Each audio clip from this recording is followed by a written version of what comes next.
오신 건 아니죠? 반갑습니다.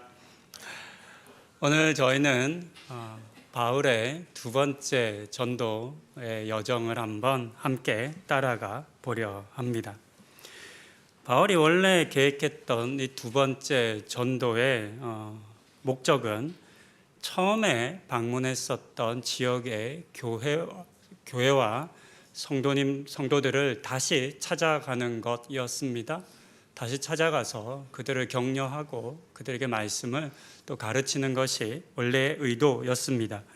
그 내용은 사도행전 15장 36절에 기록되었습니다. 바울은 이렇게 이야기합니다. 며칠 후에 바울이 바나바더러 말하되 우리가 주의 말씀을 전한 각 성으로 다시 가서 형제들이 어떠한가 방문하자. 그렇습니다. 이것이 원래의 목적이었습니다. 이런 마음으로 두 번째 전도의 여정을 준비했었습니다.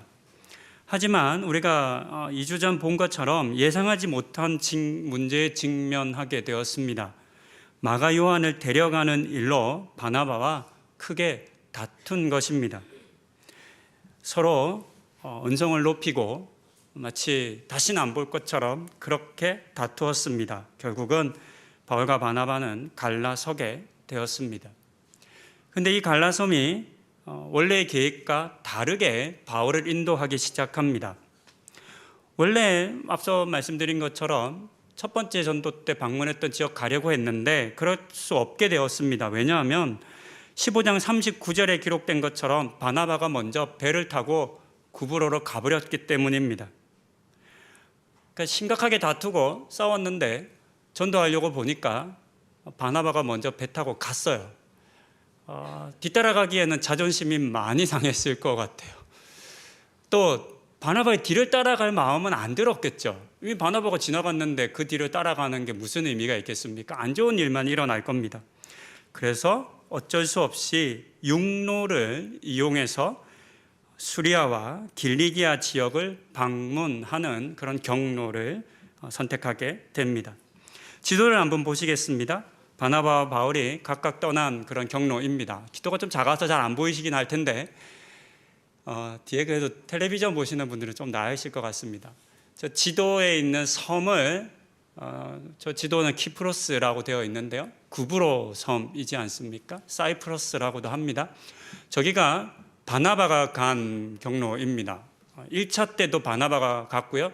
또 왜 바나바는 끊임없이 저 구브로를 가나? 고향이기 때문입니다. 바나바가 구브로 출신이잖아요. 그래서 배를 타고 갔어요. 그런데 배를 타고 아시아 지역으로 올라가는 게 바나바의 경로인데 그렇게 갈 수 없어서 어쩔 수 없이 육로를 이용합니다. 앞서 본 평면도로 보면 다시 한번 보여주세요. 그 위쪽으로 가는 길, 그 굵은 화살표로 되어 있는 거 보면 그렇게 멀지 않죠. 안디옥에서 길리기아 지역 아마 다소 본인의 고향으로 가는 데까지 약 170km 정도 거리밖에 안 됩니다. 그러니까 쉬울 것 같아요. 근데 그렇지 않습니다. 두 번째 지도를 보겠습니다. 안디옥에서 길리기아로 가기 위해서는 해안가에서부터 시작되어 길게 뻗어 있는 아마누스 산맥을 넘어야만 했습니다. 지도에 빨간색으로 넓게 길쭉하게 표시된 이 지역이 산맥입니다. 굉장히 험하고 또 위험한 길이었습니다. 또 당시에는 산맥들에게는 그 높은 산에는 항상 산적들이 많았대요. 그러니까 위험한 길이었습니다. 둘러가기에는 너무 높고 험한 산, 너무 먼 길이었습니다. 그래서 그나마 좀 가운데 있는 길로 많은 사람들이 오고 갔습니다. 배를 타고 구브로로 갔었다면 지나지 않았을 길이고 또 겪지 않았을 고생을 시작부터 하게 된 것입니다. 그렇게 내륙으로 이동한 바울은 길리기아의 고향 다소를 지나 16장 1절에 따르면 더베와 루스드라라고 하는 도시에 이릅니다. 들어보신 장소입니다. 1차 전도 때 들렸던 곳이고 사도행전 14장 6절 이후에 기록된 사건이 있었던 곳입니다.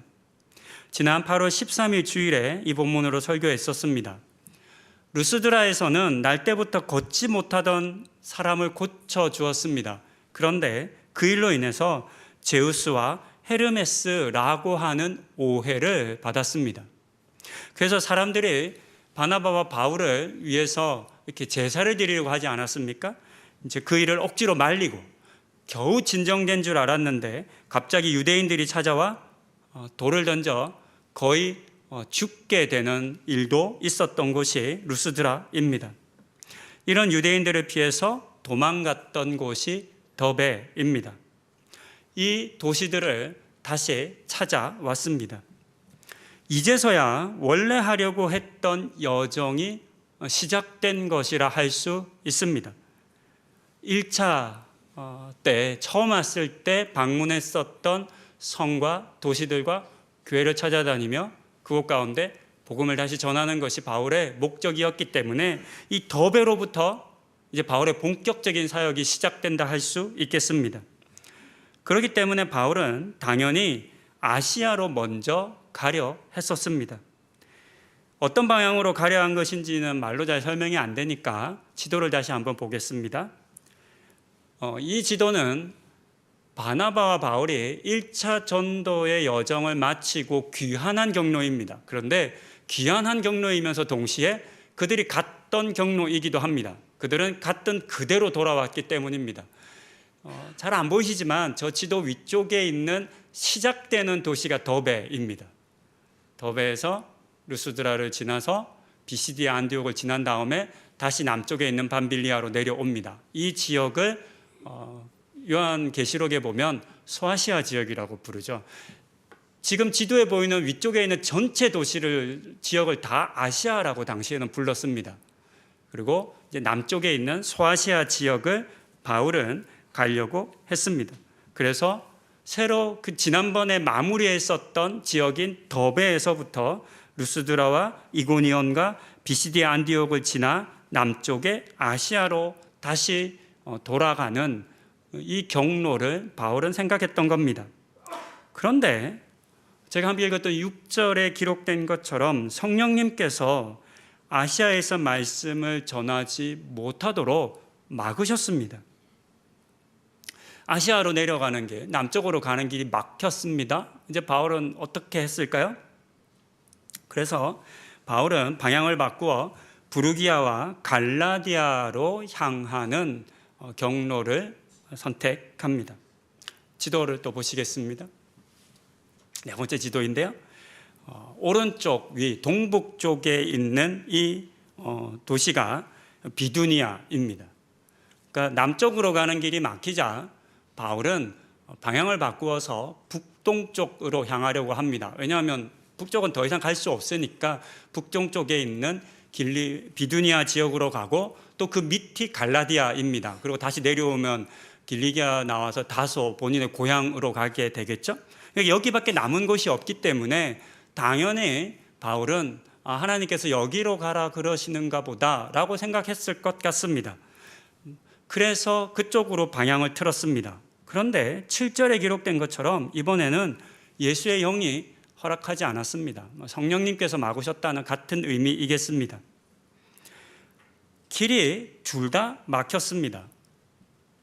이렇게 계속 길이 막힐 때 바울은 어떤 생각을 했을까요? 여러분들이 지금 바울의 입장이 되어서 전도를 하고 있어요. 처음에 계획했던 아시아로서의 길이 막혔어요. 그래서 여기 아닌가 보다 라고 해서 동북 쪽에 있는 비두니아 지역을 생각하고 발길을 옮기는데 또 아니라고 하세요.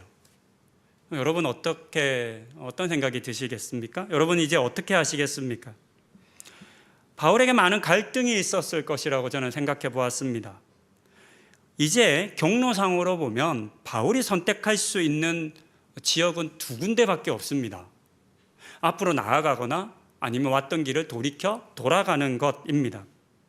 그런데 자세히 보면 엄밀하게 말하면 사실 남은 곳은 한 곳밖에 없습니다.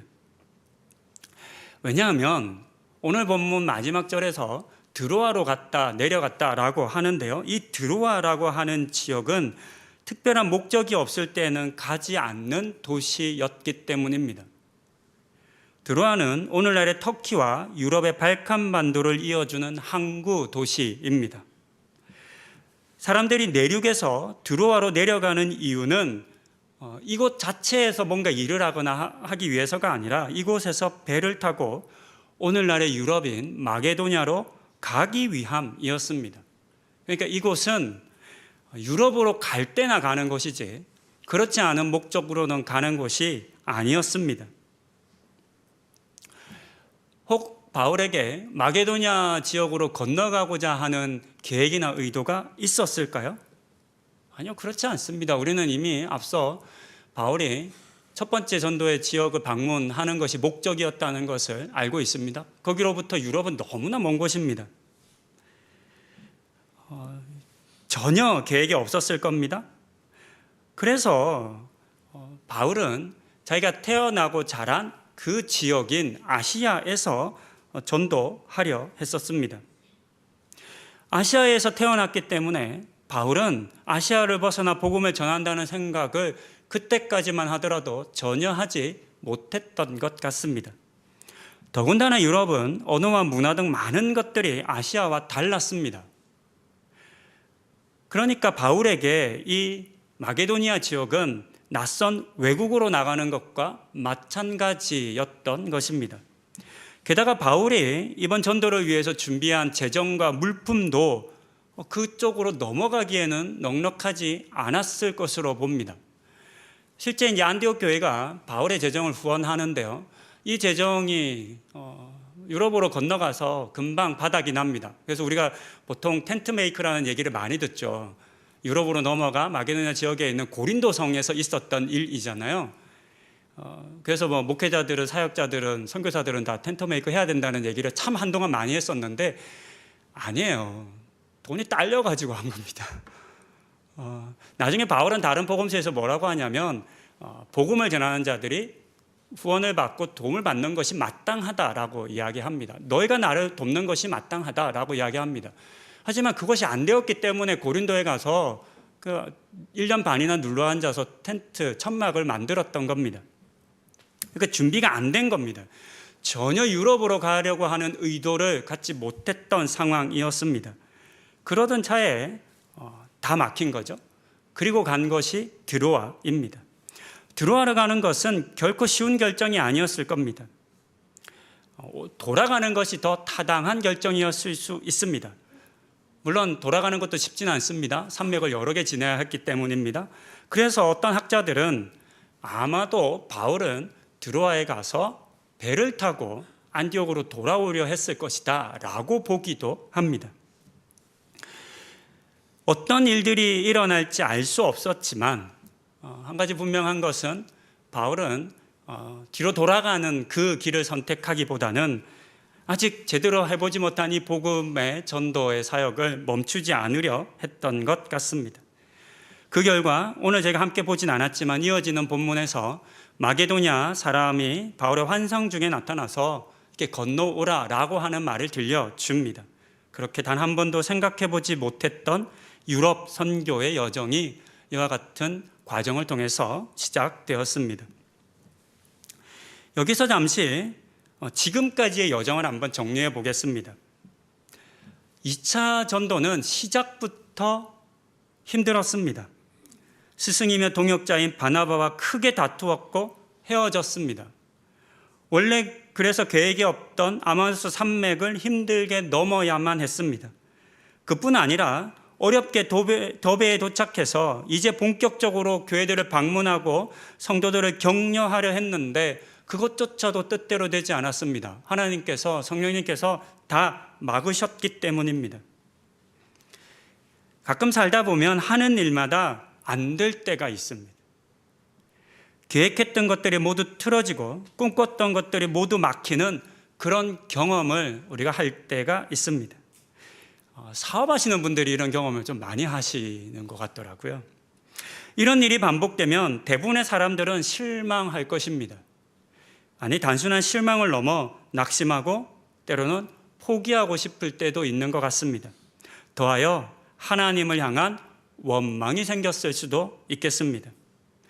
바울은 어땠을까요? 바울은 정말 아무런 주저함 없이 의심 없이 드로아로 갔을까요? 아, 하나님이 나를 드로아로 보내시나 보다 라고 생각했을까요? 아니면 그 너머에 있는 이제 내가 유럽으로 가야겠다 이런 마음이었을까요? 아닌 것 같습니다. 바울도 가는 곳마다 막으시는 하나님의 뜻을 이해하지 못했을 겁니다. 그러면서 이런저런 생각했겠죠. 뭐가 잘못됐지? 왜 하나님 막으시지? 전 이제 이 본문을 이렇게 계속 묵상하면서 사실 이 본문은 여러 번 설교했던 본문이기도 한데요. 가장 먼저 떠오르는 게 이런 생각입니다. 내가 바나바와 다툰 거 하나님께서 싫어하시는 것보다, 내가 바나바랑 다투면 안 되었나 보다. 하나님께서 원하시는 것은 바나바와 함께 구브로로부터 시작하는 원래의 여정을 내가 했어야 되는데 내가 괜히 자존심 세워가지고 스승이면서 후원자인 선배인 바나바를 되게 못되게 굴잖아요. 바울이 나중에 또 한 번 더 싸웁니다. 갈라디아서 보면 바나바가 정결 예식을 지키는 것을 이제 보면서 이방인들 차별하는 걸 보면서 또 삿대질하면서 한 번 더 싸우는데, 그것 때문에 내가 잘못했나 보다 이런 생각과 후회를 했을 것 같습니다. 이것이 바나바를 떠난 바울의 두 번째 선교의 초기 부분입니다. 지금까지의 여정을 보면 성공이라는 평가와는 거리가 좀 멀어 보입니다. 계획한 대로 된 것이 하나도 없는 것처럼 보이기도 합니다. 조심스럽지만 이런 생각을 해보았습니다. 바울의 이 두 번째 전도의 계획과 여정을 오늘날 우리의 시각으로 바라본다면, 또는 세상의 여러 경영기법이나 평가의 도구를 통해서 본다면 어떤 평가를 받게 될까요? 이런 항목이 이렇게 평가하다 보면 이렇게 항목에 체크하는 게 있지 않습니까? 이런 항목이 있다면 어떤 점수를 받을까 궁금합니다. 원래 세웠던 계획대로 전도 사역이 이루어졌습니까? 라는 항목이 있다면 바울이 완전히 그렇습니다. 적당히 그렇습니다. 아니요, 전혀 아닙니다. 뭐라고 체크했을까요? 전혀 아닙니다 라고 낙제점을 면치 못했을 겁니다. 여기다가 또 이런 질문이 있다면 어땠을까요? 좋은 팀워크를 이루어서 사역했습니까? 큰일이죠. 바로 바나바와 대판 싸운 게 생각날 겁니다. F 받았을 겁니다. 왜 계획대로 하지 못했는지에 대해서 책임을 추궁당하거나 미리 대안을 마련하고 대비하지 못한 것으로 질책을 받았을 수도 있을 것 같습니다. 물론 계획을 세우는 것은 중요합니다. 당연히 해야 합니다. 계획 없이 일을 하거나 계획 없이 살면 안 됩니다. 최선을 다해서 계획을 세우고 일어날 일들을 예측하고 준비해야 합니다. 하지만 모든 세상의 일들이 그렇듯 계획하고 예상한 대로만 일이 진행되고 이루어지는 것은 아닙니다. 혹 잘못 계획했다면, 잘못 준비했다면 그것에 대해서 합당한 평가를 받고 또 추스리고 회복해야 하겠지만, 그렇지 않은 경우에라면 우리는 어떻게 해야 할까요? 그럴 때 우리는 어떤 태도와 자세로 실패한 것처럼 보이는 이 일들을 받아들이고 또 회복해야 할까요? 일상의 일에서뿐만 아니라 우리의 신앙생활에 대해서도 이 본문을 한번 적용해 볼 수 있겠습니다.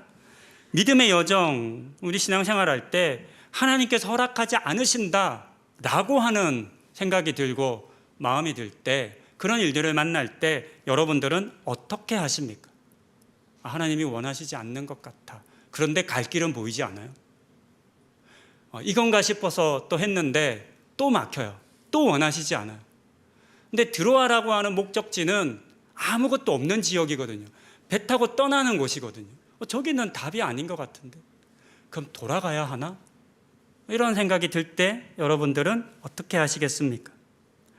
오늘의 본문은 우리를 향해서 계획대로 되지 않는 것, 뜻한 대로 일이 풀리지 않는 것, 심지어는 하나님의 거절조차도 우리를 향한 하나님의 인도하심일 수 있다는 것을 보여줍니다.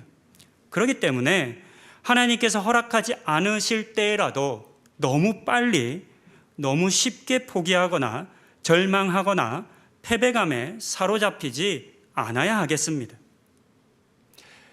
이 본문을 보면서 이런 생각을 여러 생각을 해봤습니다. 만약에 아시아 지역으로 가는 길을 하나님께서 막지 않으셔서 원래 갔던 성과 교회들, 성도들을 만났다면 아마 바울은 굉장히 기뻤을 겁니다. 굉장히 행복했을 겁니다. 가르치고 하는 그런 일 가운데 의미가 컸을 겁니다. 근데 혹시 그때 하나님께서 마게도냐로 가라라고 하는 그런 메시지를 주셨다면 바울이 심각하게 마게도냐로 가는 것을 고민했을까 하는 생각을 해봅니다. 또 이런 생각도 해봅니다. 어떤 분들은 바울이 환상을 참 자주 보는 것을 부러워하십니다. 다메섹 도상에서 빛으로 나타나신 예수님을 만나고 음성을 듣잖아요. 그게 아주 기적적인 회심의 경험을 하잖아요. 여러분들 그런 경험 있으신 분 많지 않으시죠? 그래서 우리는 가끔은 정말 바울이 부럽다. 나도 그렇게 명확하게 좀 나타나셔서 나한테 짠하고 나타나셔서 말씀해 주시면 얼마나 좋아.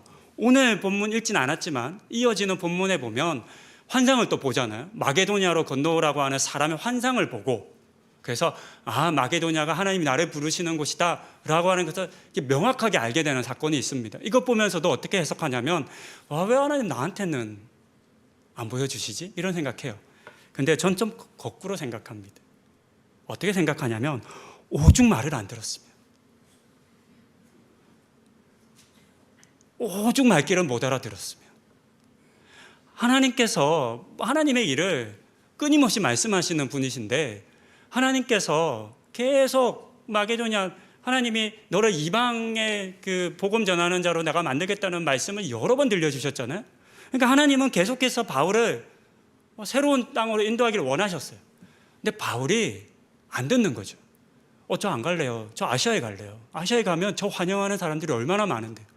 거기 가면 얼마나 많은 열매를 맺을 수 있는데 이러면서 안 듣는 거예요. 그러니까 하나님이 너 아시아 가지 마. 그러면 이제 마게도냐 갈 것 같아서. 근데 또 안 가요. 전 이건 비두니아 갈래요. 그러니까 또 막으시는 거죠.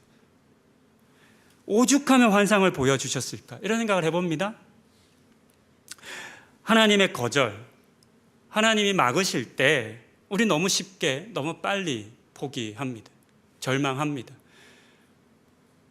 그때라도 우리를 이끌고 인도하시는 하나님을 우리가 바라볼 수 있으면 참 좋겠습니다. 혹 우리가 하나님의 뜻을 온전히 발견하지 못할 때라도 바울에게 보이셨던 것처럼 환상을 통해서라도 그 뜻을 보여주시지 않으시겠습니까? 말씀을 마무리합니다. 계획이라고 하는 틀 속에 성령님을 가두지 않아야 하겠습니다. 성령님께서는 분명 우리의 계획 속에 함께 하시는 분이십니다. 그러니까 우리가 계획을 세우고 준비하고 고민하고 회의하면서 어떤 좋은 플랜을 세우는 것 되게 중요합니다. 분명 그 안에 우리 성령이 함께 하셔서 그것을 함께 이루어 가실 겁니다. 동시에 내가 계획하지도 상상하지도 못한 일 속에도 우리 성령님께서는 함께 하시는 분이십니다. 우리가 모든 것을 계획할 수 없습니다. 우리가 모든 것을 준비할 수 없습니다. 오늘날 우리는 승리 아니면 패배, 성공 아니면 실패와 같은 극단적으로 이분법적인 사고 속에서 살아갑니다. 계획하고 준비했던 것들이 이루어지지 않을 때 너무 쉽게 또 너무 빠르게 실패라고 하는 말을 씁니다. 또한 그렇게 타인과 공동체를 평가하고 심지어 자기 자신을 판단합니다. 하지만 본문은 우리에게 실패처럼 보이는 것들, 하나님의 거절조차도 또 다른 길과 계획으로 이끄시는 방법일 수 있다는 것을 보여줍니다. 그렇기에 하나님께서 허락하지 않으실 때라도 우리가 품어야 하는 마음은 좌절도 절망도 패배감도 아니겠습니다. 하나님의 거절이 우리의 계획의 막힘이 또 다른 하나님의 인도하심일 수 있다는 것을 우리 한번 믿어보십시다. 믿어드리십시다. 하나님이 막으셨다면 하나님의 뜻이 있으시겠죠. 하나님이 막으셨는데 하나님의 아무 대책 없는 분이 아니시라면, 하나님이 우리를 그냥 내버려 두시는 분이 아니시라면 그 하나님을 믿어드려야 하지 않겠습니까? 계획대로 이루어지지 않고 성공이라 불릴 만한 것들이 없을지라도 그럼에도 불구하고 여전히 우리를 인도하시는 하나님을 꼭 만나시는 우리 성도님들 다 되시기를 권면드립니다. 기도하시겠습니다.